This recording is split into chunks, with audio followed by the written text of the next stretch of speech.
Hello and welcome students in today's module. Today we are going to discuss potential at a point due to an electric dipole. In chapter 1 we have discussed what is electric dipole. So electric dipole is made up of two charge particles of different types, okay? And they are separated by a very small distance. Now in first chapter we have discussed electric field due to electric dipole. Now today we are going to discuss potential at a point due to an electric dipole.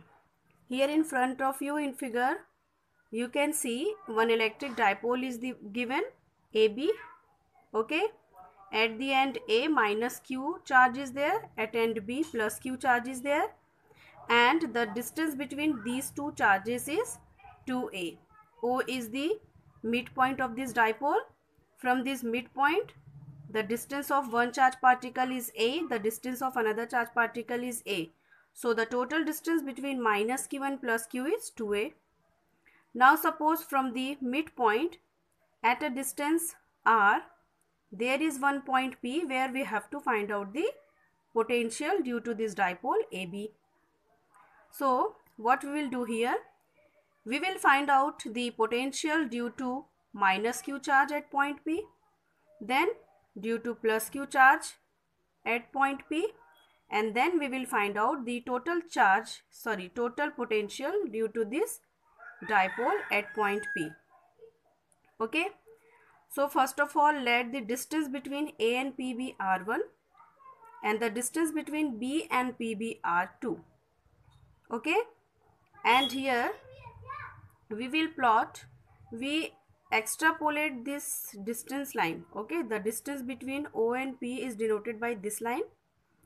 This we extrapolate backside, and then we plot one perpendicular from point A.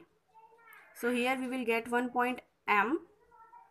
From point B also we will plot one perpendicular at point N. And these angles, both the angles are having the same value, theta. Why they are theta?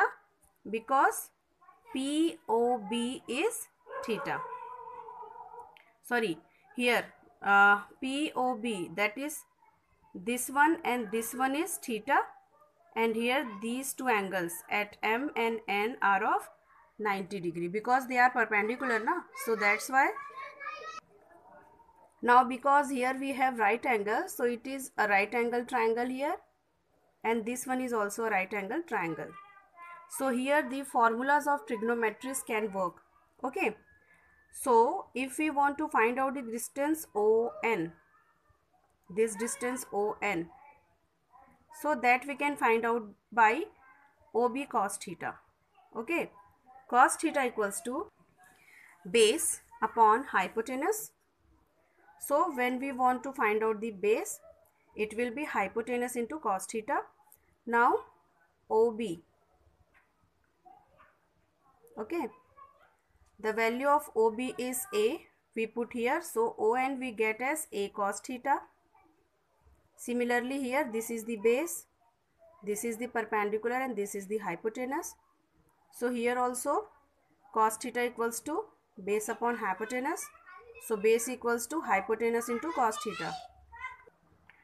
So the value of OM equals to A cos theta. So here you can see OM and ON both are having the same values, A cos theta. Now from the formula of potential, electric potential, the electric potential due to charge A, a charge at point A, that is this charge, okay? This will be equals to 1 upon 4 pi epsilon naught Q upon Q upon R1, and because of plus Q charge it will be 1 upon 4 pi epsilon naught Q upon R2.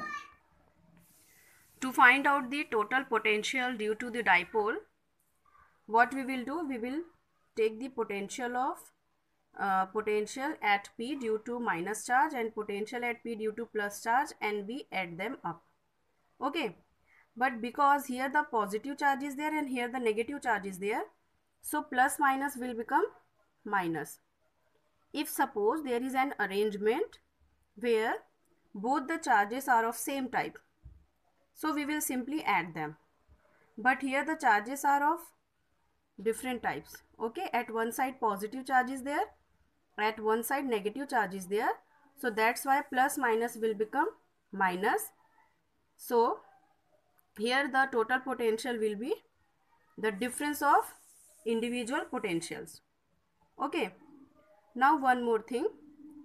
Potential due to plus q charge will be positive and minus q charge will be negative. So that's why we will write the potential due to plus q first and then potential due to minus q.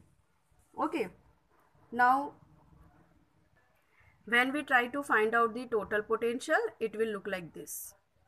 Okay, this is the potential at point P due to plus q charge. This is the potential at point P due to minus q charge. Okay, now here q and 1 upon 4 pi epsilon naught, these two terms are common, so that we will take as common. So in bracket we have 1 upon r2 minus 1 upon r1. Okay, now let's see in figure the value of r1 and r2. So here when we try to find out the value of r1 and r2, we must take care about this perpendiculars which we have drawn. So r1 equals to AP, which is approximately equals to MP. Okay, from A we have drawn one perpendicular here at point M. So this AP can be taken as approximately equals to MP. So the value of r1 will be OP plus OM. Okay, r1 equals to OP plus OM. Now value of OP is R and value of OM is A cos theta. Here we have derived that. Okay, similarly to find the value of R2, we will see the perpendicular which we have drawn from point B. So the perpendicular is there at ON.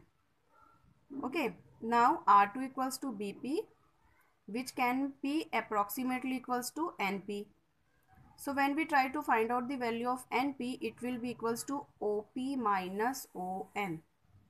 Okay, the value from N to P we have to find out. So it is equals to OP minus ON. Now the value of OP is R and value of ON is A cos theta. Is it clear?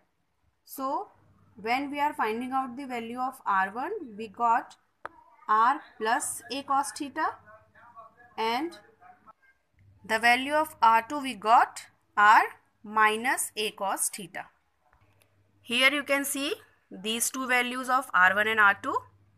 When we put the value of R1 and R2 in this equation, we got this equation: 1 upon 4 pi epsilon naught in bracket 1 upon R minus A cos theta minus 1 upon R plus A cos theta. When we cross multiply this and solve this denominator also, we got this one. Okay, how to solve it? Let me explain you.